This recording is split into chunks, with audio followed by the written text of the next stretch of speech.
আদালতের গম্ভীর পরিবেশ, সবাই অপেক্ষা করছে রিপোর্টের জন্য। প্রসিকিউশন উকিল আনিসুর রহমান রিপোর্ট হাতে পান এবং বিচারকের সামনে তা পড়ে শোনান। সামিয়ার পক্ষের উকিল আনিসুর রহমান মহামান্য বিচারককে পড়ে শোনান, ফরেন্সিক ডিএনএ টেস্টের প্রমাণিত হয়েছে একজন যুবকের সাথে মিলে গেছে, তার নাম রিহান। আদালত চমকে উঠল। রিহান আদালতের সামনে বসা। রিহানের মুখে আতঙ্কের চেহারা ভেসে উঠছে।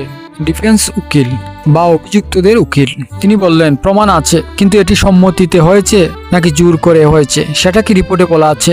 সামিয়ার পক্ষের উকিল উঠে দাঁড়ালেন। মেয়েটি অজ্ঞান ছিল। মেয়েটির শরীরে এক ধরনের ঘুমের ওষুধের চিহ্ন পাওয়া গেছে। মেয়েটি কোনো কিছুই মনে রাখতে পারেনি। পুলিশ রেহানকে তুলে নেয় থানায় জিজ্ঞাসাবাদের জন্য। পুলিশ রেহানকে জিজ্ঞাসা করলো, ঘটনার রাতে তুমি কোথায় ছিলে? রেহান আস্তে আস্তে বলল, আমরা শুধু গ্রুপ স্টাডি করেছিলাম, তারপর সামিয়া চলে গিয়েছিল, আমি কিছুই করিনি। কিন্তু পুলিশ বলে কল রেকর্ড আর লোকেশন ডেটা বলে ভিন্ন কথা। ঘটনার রাতে সামিয়ার বাসার পাশে রেহান ছিল। সিসিটিভি ফুটেজে দেখা যায় সেই রাতে রেহান একা ছিল না, তার সঙ্গে সাহেলও ছিল। সামিয়ার বাবা আরো একটা ধাক্কা খান। তিনি বুঝতে পারেননি বন্ধুত্বের মুখোশের আড়ালে গোপনে নোংরা ইতিহাস লুকিয়ে আছে।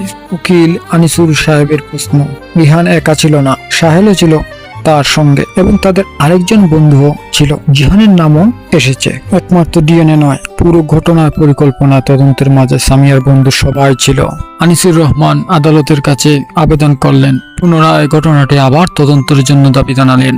অভিযুক্তদের উকিল হাস্যকর ভঙ্গিতে বললেন, এখন তো আমরা সবাই আসামি, একটা মেয়ে তার কিছু মনে নেই, সবাই দোষী হয়ে গেল, এইটা কোন ধরনের বিচার? বিচারক গম্ভীর গলায় বললেন, আমরা সবাই সত্যকে সামনে আনতে চাই। বিচারক সবশেষে বললেন, পরবর্তীর শুনানিতে অভিযুক্তদের মুখোমুখি জেরা করা হবে, সবাই যেন উপস্থিত থাকে। সামিয়া রেহানের দিকে তাকিয়ে বলে, আমি কোনোদিনই ভাবিনি তোরা এত জঘন্য কাজ করবি, তোদের মতো জঘন্য মানুষ এই পৃথিবীতে নেই।